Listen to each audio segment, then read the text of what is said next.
ओम शांति। अॼु जी मिली तारीख़ आहे 24/2/2024। अॼु मिठा मिठा बाप दादा चवनि था, मीठी मीठी ॿार बेहद जी अपार ख़ुशी जो अनुभव करण लाइ हर पल बाप सां गॾु रहो।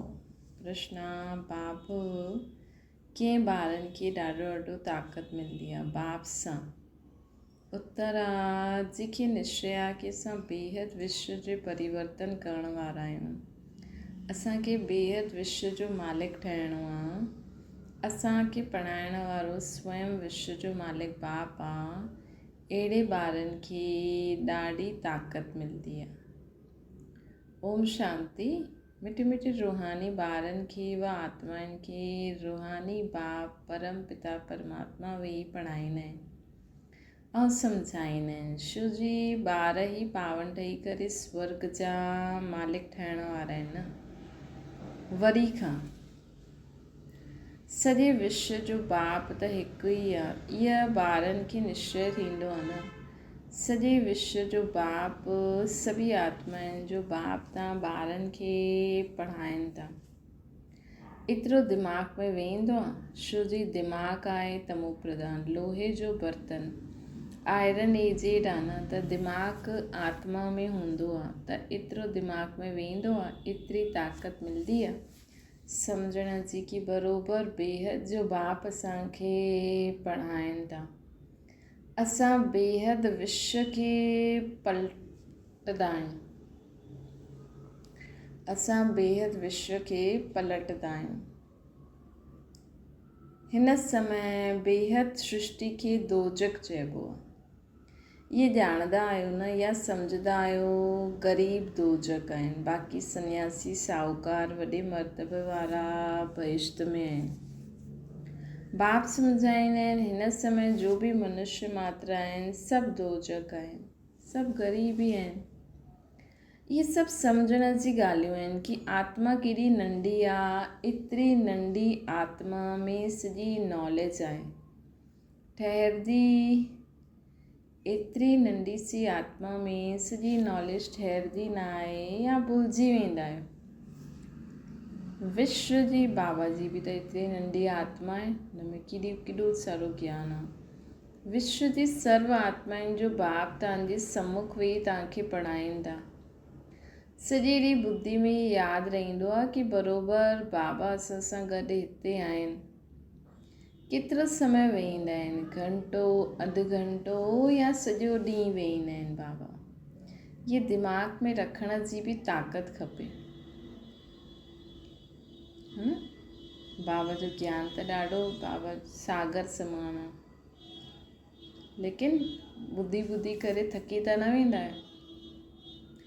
त हाणे बाबा हिते केतिरी देरि वेहींदा आहिनि, घंटो अधु घंटो या सॼो ॾींहुं। दिमाग़ में रखण जी बि ताक़त खपे। ईश्वर परम पिता परमात्मा तव्हांखे पढ़ाईंदा आहिनि। ॿाहिरां में जॾहिं पंहिंजे घरनि में रहंदा आहिनि त हुते साथ न आहे। हिते प्रैक्टिकल में तव्हां सां गॾु आहिनि। जे कोई जो पति ॿाहिरि में आहे, पत्नी हिते आहे, त ईअं थोरी चईंदासीं की असां सां गॾु आहे। बेहद जो बाप त हिकु ई आहे। बेहद जो बाप त हिकु ई आहे।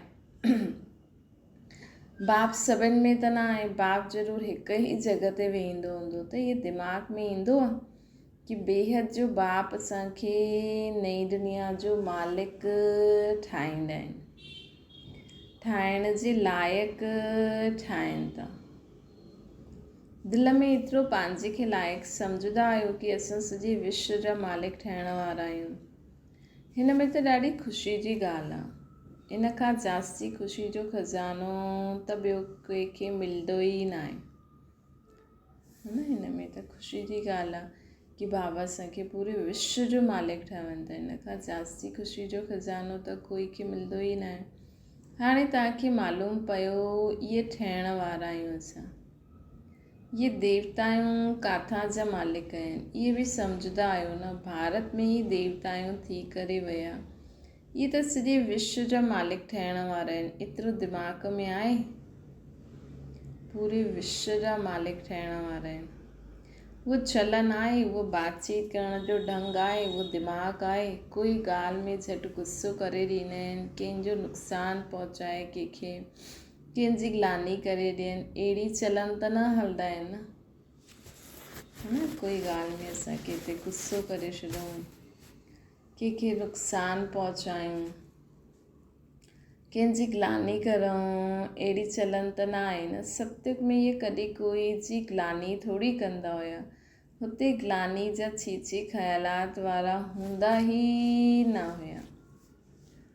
बाप त ॿारनि खे केतिरो ज़ोर सां उठाईंदा आहिनि, तव्हां बाप खे यादि करो त पाप कटिजी वेंदा। तव्हां बाप खे यादि करो त पाप कटिजी वेंदा। तव्हां हथ उठाईंदा आहियो, परंतु तव्हांजी अहिड़ी चलन आहे, बाप वेही पढ़ाईंदा आहिनि, इहे दिमाग़ में ज़ोर सां वेंदो आहे। बाबा ॼाणंदा आहिनि ॾाढनि खे नशो, ॾाढनि जो नशो सोडा वाटर जीअं थी वेंदो आहे। सभिनि खे एतिरी ख़ुशी जो पारो न चढ़ंदो आहे, जॾहिं बुद्धि में वेहे तॾहिं नशो चढ़े, है न। कि असां विश्व जा मालिक ठहिण वारा आहियूं। विश्व जा मालिक ठहिण लाइ बाप ई पढ़ाईंदा आहिनि। हिते त सभु पते त आहिनि। त बाबा चवनि था पंहिंजी घोट त नशो चढ़े, बाबा असांखे छा ठाहिनि था उहा मनन चिंतन करो। हिते त सभु पते त आहिनि। रावण संप्रदाय आहे न, कथा आहे न, राम बंदरनि जी सेना वरितई, पोइ इहे कयो। हाणे तव्हां ॼाणंदा आहियो बाबा रावण ते जीत पाराए करे लक्ष्मी नारायण ठाहींदा आहिनि।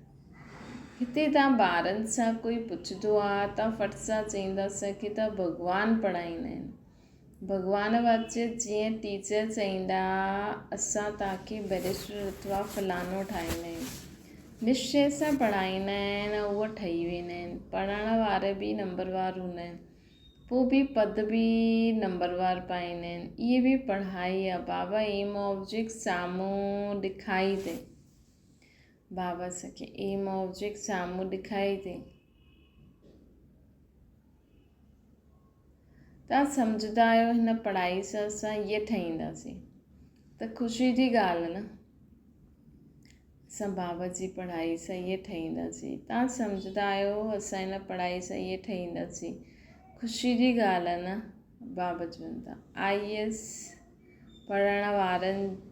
पढ़ण वारा बि सम्झंदा असां इहे पढ़ी करे इहे ठाहींदासीं, घर ठाहींदासीं, हीअं कंदासीं, बुद्धि में हलंदो आहे न। हिते पोइ तव्हां ॿारनि खे बाप वेही पढ़ाईंदा आहिनि। हिते असां ॿारनि खे बाबा वेही पढ़ाईंदा आहिनि। त बाबा चवनि था कि हाणे असांखे निश्चय थियणो खपे कि असांखे केरु पढ़ाईंदा आहिनि। हिते बाबा वेही पढ़ाइनि था। सभिनि खे पढ़णो आहे, पवित्र ठहिणो आहे। बाप सां प्रतिज्ञा करणी आहे कि असां कोई बि अपवित्र कर्म न कंदासीं। बाप चईंदा आहिनि अगरि कोई उल्टो कमु करे वरितो त की कमाई चट थी वेंदी। हीअ मृत्यु लोक पुराणी दुनिया, असां पढ़ंदा आहियूं नई दुनिया जे लाइ। ये पुराणी दुनिया त ख़त्म थियणी आहे। सर्कमस्टेंसिस बि अहिड़ा आहिनि। बाप असांखे पढ़ाईंदा ई आहिनि अमर लोक जे लाइ। त असां कहिड़े नशे सां चई सघंदा आहियूं न कि तव्हां त हिन दुनिया जे लाइ सभु कुझु करो था, असां अॻियां अचण वारी दुनिया जे लाइ बि पढ़ाई था पढ़ूं, जमा था करूं। बाप असांखे पढ़ाईंदा आहिनि अमर लोक जे लाइ। सॼी दुनिया जो चक्कर बाप सम्झाईंदा आहिनि। हथ में कोई बि पुस्तक न आहे, ओरली ई बाप सम्झाईंदा आहिनि। पहिरीं ॻाल्हि बाप सम्झाईंदा आहिनि पंहिंजे खे आत्मा निश्चय करो। आत्मा भॻवान जो ॿार आहे, परम पिता परमात्मा परम धाम में रहंदा आहिनि। असां आत्मायूं बि हुतां जा रहवासी आहियूं। पोइ हुतां खां हेठि ईंदा आहियूं नंबरवार पाठ वॼाइण। इहा ॾाढी बेहद जी स्टेज आहे। हिन स्टेज ते पहिरियों एक्टर्स पाठ वॼाइण भारत में ई ईंदा आहिनि, नई दुनिया में ईंदा आहिनि। त बाबा चवनि था झटि उन्हनि खे सम्झायो हिन सृष्टि जो पहिरियों जेके जो हिन सृष्टि ते पहिरियों बाबा चईंदा आहिनि की उन्हनि खे ईअं सम्झायो। हिन स्टेज ते पहिरियों एक्टर्स पार्ट वॼाइण भारत में ईंदा आहिनि, नई दुनिया ईंदी आहे। हीअ उन्हनि जी एक्टिविटी आहे। तव्हां उन्हनि जी महिमा बि ॻाईंदा आहियो न। उन्हनि खे मल्टी मिलियनेयर चईंदासीं, उन्हनि माण्हुनि वटि त अनगिनत धन रहंदो। बाप त हीअं चईंदा न, हीअ माण्हू छो जी बाप त बेहद जो आहे, है न। मतिलबु सतयुगी जेका माण्हू हूंदा त बाबा चईंदा मां त उन्हनि खे ईअं ई चईंदमि छो जो मां त सभिनि जो आहियां। इहे बि ड्रामो ठहियलु आहे त जीअं शिव बाबा इन्हनि खे अहिड़ो साहूकार ठाहीं त भक्ति मार्ग में पोइ उन्हनि जो शिव जो मंदरु ठाहींदा आहिनि पूजा जे लाइ पोइ मंदरु ठाहींदा आहिनि। बाबा रोज़ु सम्झाईंदा त ॾाढो आहिनि नशो चढ़ाइण लाइ, परंतु नंबरवार पुरुषार्थ अनुसार जो सम्झंदा आहिनि उहे सर्विस में लॻा रहंदा आहिनि त ताज़ा रहंदा आहिनि, न त बासी थी वेंदा। ॿार ॼाणंदा आहिनि बराबरि इहे भारत में राज्य कंदा हुया त ॿियो कोई धर्म न हुयो, डीटिज़म थी वियो न। पोइ बाबा चवनि था डीटिज़म मतिलबु देवता आहे कुल ख़तमु थी वियो। डीटिज़म ई हुया। ॿार ॼाणंदा आहिनि बराबरि भारत में राज्य कंदा हुया, ॿियो कोई धर्म न हुयो, डीटिज़म ई हुयो। पोइ ॿिया धर्म ईंदा आहिनि। हाणे तव्हां सम्झा इहो सृष्टि जो चक्कर कीअं फिरंदो आहे। स्कूल में एम ऑब्जेक्ट त खपे न। सत्युग आदि में इहे राज्य कंदा हुया, पोइ 84 जे चक्कर में आया। ॿार ॼाणंदा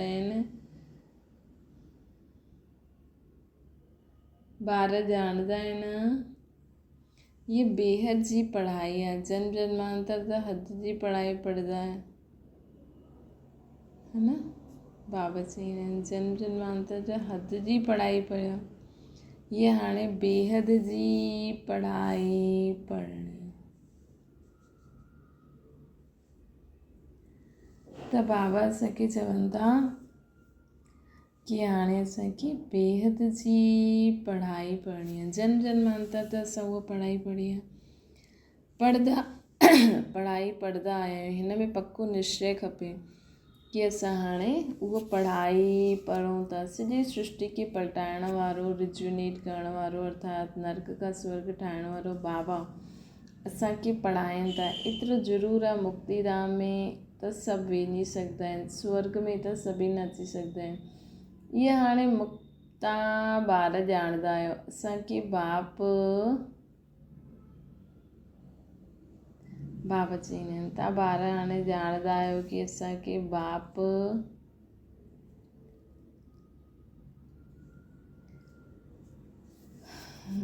हाणे असांखे बाबा वरी खां पढ़ाइनि था। हिन विषय सागर विश्यालय सां कढनि था, है न। हाणे बराबरि विश्यालय कॾहिं खां शुरू थींदो आहे, इहे बि तव्हां ॼाणे चुकिया आहियो न। विश्यालय कॾहिं खां शुरू थींदो आहे, 2500 वर्ष थियो। हाणे रावण राज्य शुरू थी वियो। मुक्ति 2500 वर्ष थियो आहे रावण राज्य खे। भक्ति शुरू थी आहे। उन समय देवी देवता धर्म वारा ई आहिनि, उहे वाम मार्ग में वेंदा आहिनि। भक्ति जे लाइ ई मंदर ठाहींदा आहिनि। सोमनाथ जो मंदरु केॾो वॾो ठातो हुयो। हिस्ट्री त ॿुधी आहे न, मंदरनि में छा हुयो हुन समय, केतिरो धन हूंदो। सिर्फ़ु हिकु ई मंदरु त न हूंदो न। हिस्ट्री में करे हिकु नाम विधो अथनि। मंदर त ॾाढे राजायूं ठाहींदा हुया। हिकु खे ॾिसो पूजा जे लाइ सभु कंदा, हिकु खे ॾिसो वरी सभु कंदा। ढेर मंदर थींदा वेंदा आहिनि। सिर्फ़ु ढेर मंदर थींदा वेंदा आहिनि। हिकु ॾिठई ॿियो ॾिठई। हुते गांव कोई परे परे न हूंदा आहिनि। ॿिए बि त हिकु ॿ जे नज़दीक ई हूंदा आहिनि, छो जो हुते ट्रेन आदि त हूंदी न। ॾाढो नज़दीक हिक ॿिए जे रहंदा आहिनि। पोइ आहिस्ते सृष्टि फैलंदी आहे। हाणे तव्हां ॾिसो बाबा असांखे द्वापर युग जे बारे में ॿुधाइनि था, शुरू कीअं मंदर आदि ठाहिया। हाणे तव्हां ॿार पढ़ो था, वॾे ते वॾी बाप असांखे पढ़ाए थो। इहे त नशो रहणो खपे। घर में कॾहिं रोइण पिटणो न आहे। हिते तव्हांखे दैवी गुण धारण करणा आहिनि। हिन पुरुषोत्तम संगम युग में तव्हां ॿारनि खे पढ़ाइबो आहे। इहा आहे विच जो समय, जबकि तव्हां चेंज थींदा आहियो। पुराणी दुनिया खां नई दुनिया में वञिणो आहे। हाणे तव्हां पुरुषोत्तम संगम युग ते पढ़ो था। भॻवानु तव्हांखे पढ़ाईंदा आहिनि, सॼी दुनिया खे पलटाईंदा आहिनि। पुराणी दुनिया जो खे नयो ठाहे ॾींदा आहिनि। जीअं नई दुनिया जो वरी तव्हांखे मालिक ठहिणो आहे। बाबा बंदल आहे तव्हांखे युक्ति ॿुधाइण लाइ, त पोइ तव्हां ॿारनि खे बि उन ते अमल करिणो आहे। इहे त सम्झंदा आहियो असां हितां जा रहण वारा न आहियूं। तव्हां इहे थोरी ॼाणंदा आहियो असांजी राजधानी हुई। हाणे बाबा सम्झाए अथई रावण जे राज्य में तव्हां ॾाढा दुखी हुयो। हिनखे चइबो आहे विकारी दुनिया। हाणे त न आहियूं न। इहे देवता आहियूं संपूर्ण निर्विकारी आहिनि। पंहिंजे खे विकारी चईंदा आहिनि। हाणे वारा माण्हू, हाणे रावण राज्य कॾहिं खां शुरू थियो, छा थियो, जरा बि कंहिंखे पतो न आहे। बुद्धि बिल्कुलु तमो प्रधान आहे। पारस बुद्धि सतयुग में हुई। विश्व जा मालिक हुया, अथाह सुख हुया। हुनजो नाम सुखधाम चइबो आहे। हुनजो नाम सुखधाम चइबो आहे। त बाबा चवनि था कि हाणे मां तव्हांखे पारस बुद्धि सतयुग में हुयो त विश्व जा मालिक अथाह सुखी हुयो। हुनखे सुखधाम चइबो आहे। हिते त दुख आहे। सुख जी दुनिया ऐं दुख जी दुनिया कीअं आहे इहे बाब वेई सम्झाइनि था। सुख केतिरो समय आहे, दुख केतिरो समय चलंदो आहे। मनुष्य त कुझु बि न ॼाणंदा आहिनि।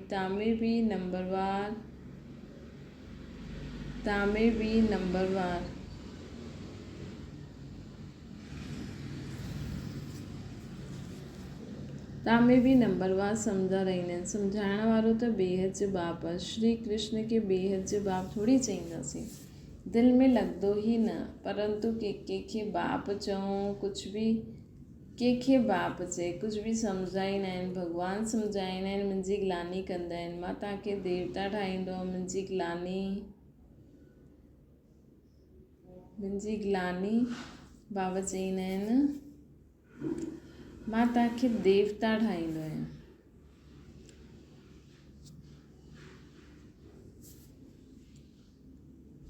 भॻवानु सम्झाईंदा आहिनि, मुंहिंजी ग्लानी कंदा आहिनि। मां तव्हांखे देवता ठाहींदो, मुंहिंजी केतिरी ग्लानी कई अथनि। पोइ देवताउनि जी बि ग्लानी करे छॾींदा आहिनि। एतिरा मूंडपति मनुष्य थी विया आहिनि। चईंदा आहिनि भजो गोविंद राधे गोविंद, मतिलबु कि थोरो साइड बाबा चईंदा आहिनि, ईअं चईंदा आहिनि भजो मूंडमती गोविंद गोविंद राम राम चईंदे बुद्धि में कुझु ईंदो ई न आहे कि कंहिंजो भॼन था ॻायूं। बाबा चईंदा आहिनि कुझु पतो ई न आहे कि कंहिंजो भॼन ॻाईंदा आहिनि। बुद्धि में कुझु ईंदो ई न आहे, कंहिंखे भॼंदा आहिनि। पथर बुद्धि खे मूंडमती चईंदासीं न। बाप चईंदा आहिनि हाणे मां तव्हांखे विश्व जो मालिक ठाहींदो आहियां। बाप सर्व जो सदगति दाता आहे न। बाप सम्झाईंदा आहिनि तव्हां पंहिंजे परिवार आदि में केतिरा फसल हुयो। भॻवान जो पढ़ाईंदा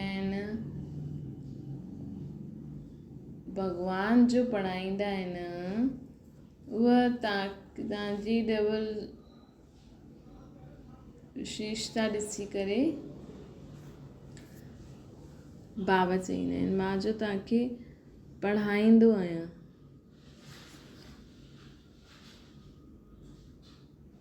उहो बुद्धि में वञिणो खपे। परंतु आसरी मत ते हिरल आहिनि। मां ईश्वर मत ते हिरल आहिनि त ईश्वर मत ते हलनि कीअं। गोविंद केरु आहे, छा चीज़ आहे, उहो ॼाणंदा न आहिनि। बाप सम्झाईंदा आहिनि तव्हां चईंदा आहियो बाबा तव्हां असांखे अनेक बार इहे सम्झायो आहे। इहे बि ड्रामा में नूंद आहे। बाबा असां वरी खां तव्हां खां इहे वर्स वठूं था। नर सां नारायण, नारी सां लक्ष्मी ज़रूरु ठाहींदासीं। स्टूडेंट खे पढ़ाई जो नशो ज़रूरु रहंदो आहे, असां इहे ठाहींदासीं, निश्चय रहंदो आहे। हाणे बाप चवंदा आहिनि असांखे सर्वगुण संपन्न ठहिणो आहे, कोई सां क्रोध आदि न करिणो आहे। देवताउनि में 5 विकार न हूंदा आहिनि। श्रीमत ते हलणो खपे। श्रीमत पहिरियों चवंदी आहे पंहिंजी खे आत्मा सम्झो, है न। श्रीमत पहिरियों इहे चवंदी आहे मां आत्मा परमधाम सां हिते आई आहियां पाठ वॼाइण। हाणे हिते दुख थींदो आहे तॾहिं चवंदा आहिनि मुक्तिधाम में वञो, परंतु तव्हांखे पावन केरु ठाहे? बुलाईंदा बि हिक खे आहियो त बाप अची करे चवंदा आहिनि मुंहिंजा मिठा मिठा ॿार पंहिंजे खे आत्मा सम्झो, देह न। मां आत्माउनि खे वेही सम्झाईंदो आहियां, आत्मा ई सॾु कंदी आहे। हे पतित पावन अची करे पावन ठाहियो। भारत में ई पावन हुया, हाणे वरी सॾु कंदा आहिनि पतित खां पावन ठाहे करे सुखधाम में वठी हलो। श्री कृष्ण सां गॾु तव्हांजी प्रीत आहे न। श्री कृष्ण जे लाइ सभिनि खां जास्ती विर्त नेम आदि कुमारियूं मातायूं रखंदियूं आहिनि, निर्जल रहंदियूं आहिनि, कृष्णपुरी अर्थात सत्युग में वञनि, परंतु ज्ञान न इन करे ॾाढो हठ आदि कंदा आहिनि। तव्हां बि एतिरो कंदा आहियो, कोई खे ॿुधाइण जे लाइ न, ख़ुदि कृष्णपुरी में वञण लाइ, है न। त बाबा चवंदा आहिनि कृष्णपुरी में त जेसिताईं ज्ञान न आहे तेसिताईं न वञी सघंदासीं। तव्हांखे कोई रोकंदो न आहे। उहो माण्हू गवर्नमेंट जे अॻियां फास्ट आदि रखंदा आहिनि, हट कंदा आहिनि तंग करण लाइ। तव्हांखे कोई वटि धरनो मारे करे न विहणो आहे, न कोई तव्हांखे सिखायो अथई, है न। दुनिया में त अलाए छा छा कंदा रहंदा आहिनि न, लेकिन असांखे इहे सभु न करिणो आहे, धरनो आदि। असांखे त पंहिंजो बाबा त असांखे ॾाढी युक्ति ॿुधाई अथई, गुप्त बि करे सघंदा आहियो, ऐं जास्ती कुझु थिए थी त गवर्नमेंट जी बि मदद वठी सघंदा आहियो। उहे माण्हू गवर्नमेंट जे अॻियां फास्ट आदि रखंदा आहिनि पंहिंजी ॻाल्हि मनवाइण लाइ। असांखे त इहे सभु कुझु न करिणो आहे, असांखे त ॾाढो गुप्त रीति सभु करिणो आहे। श्री कृष्ण त सत्युग जो पहिरियों प्रिंस आहे, परंतु इहे कोई खे बि पतो न पवंदो आहे। श्री कृष्ण खे उहो द्वापर में खणी आहिनि। बाप सम्झाईंदा आहिनि मिठे मिठे ॿार, भक्ति ऐं ज्ञान 2 चीजूं अलॻि आहिनि। ज्ञान ॾींहुं, भक्ति राति। कंहिंजी? ब्रह्मा जो ॾींहुं, ब्रह्मा जी राति, परंतु इन जो अर्थ न सम्झंदा आहिनि, गुरु न उन जा चेला। ज्ञान भक्ति ऐं वैराग्य जो राज बाबा तव्हां ॿारनि खे सम्झायो अथई। ज्ञान ॾींहुं, भक्ति राति, उन जे लाइ उन खां पोइ वैराग्य। किसां भक्ति सां वैराग्य उहे ॼाणंदा न आहिनि। ज्ञान भक्ति वैराग्य अक्षर एक्यूरेट आहे, परंतु अर्थ न ॼाणंदा आहिनि। हाणे तव्हां ॿार सम्झी विया आहियो, ज्ञान बाप ॾींदा आहिनि त हुन सां ॾींहुं थी वेंदो आहे, भक्ति शुरू थींदी आहे त राति शुरू थी वेंदी।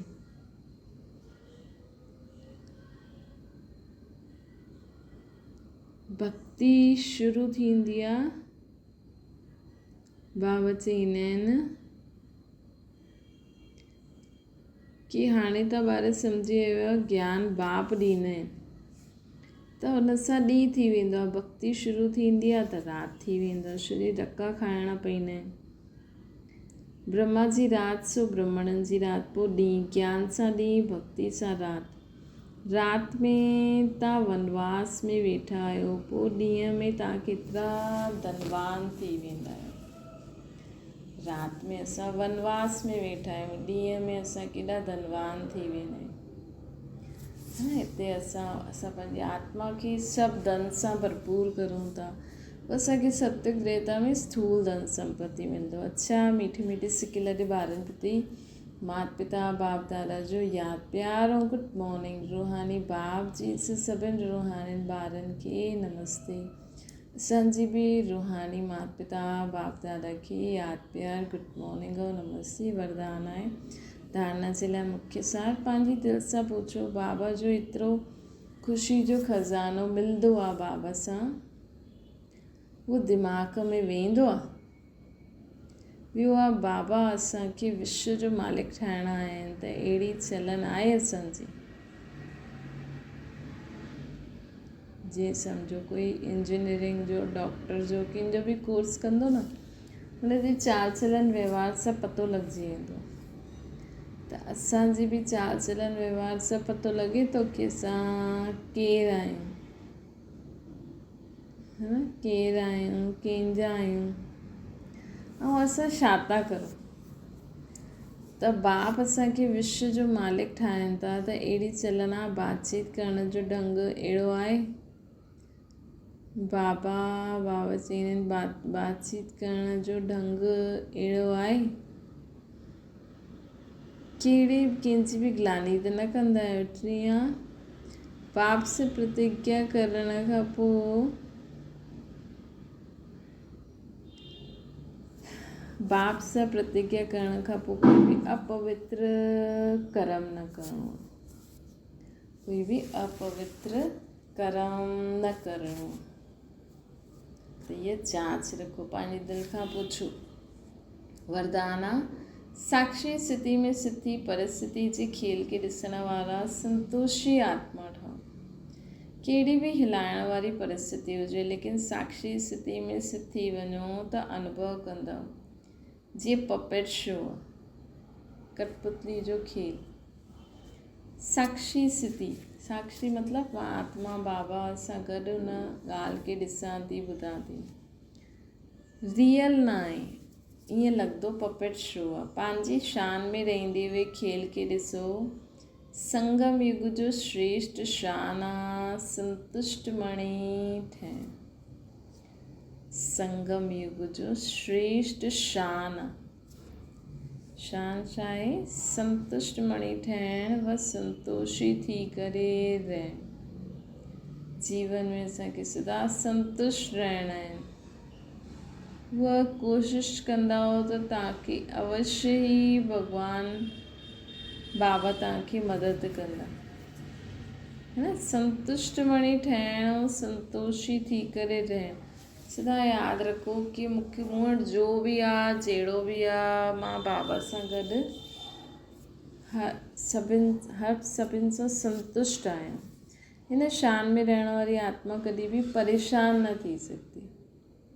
छोकी हर ॻाल्हि में संतुष्ट, पंहिंजे शरीर सां संतुष्ट, संबंधनि सां, धन संपत्ति, चीजूं जो बि बाबा जी आहिनि, बाबा ॾियनि अथई, सभिनि जे लाइ शुक्रिया शुक्रिया शुक्रिया। त कॾहिं परेशान थींदासीं बि न। कोई बि वॾी परिस्थिति अचे त बि हिन में बि कल्याण, त कॾहिं परेशान अचे ई न। त बाबा चवनि था, संतुष्ट मणी आत्मा कहिड़ी बि स्थिति में रहे। संतुष्ट मणी आत्मा साक्षीपन जी स्थिति में थी करे मिलाए बाबा चवनि था, कहिड़ी बि आत्मा कहिड़ी बि स्थिति में संगम युग जो श्रेष्ठ शान संतुष्ट मणी ठहिणु और रहणु। हिन शान में रहण वारी आत्मा कॾहिं बि परेशान न थींदी। कहिड़ी बि परिस्थिति हुजे, उहो सदा यादि रखंदी, मां आत्मा संतुष्ट आत्मा आहियां। त इहा परेशानी बि मूंखे कुझु सिखाइण आई आहे, मुंहिंजो पेपर वठणु आई आहे।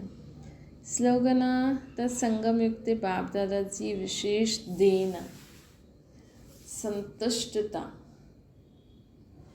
स्लोगन आहे, अहिड़ा ख़ुशनुमा ठहो जो मन जी ख़ुशी सूरत ते स्पष्ट नज़र अचे। जॾहिं असां ज्ञान जे मनन चिंतन में रहंदासीं, बाबा खे यादि कंदासीं, त असां एॾा संतुष्ट रहंदासीं कि ज्ञान जे अहिड़ा संतुष्ट मणी ठहो जो असांजे मन जी ख़ुशी असांजे सूरत ते नज़र अचे। ओम शांति। बाबा खे यादि करो।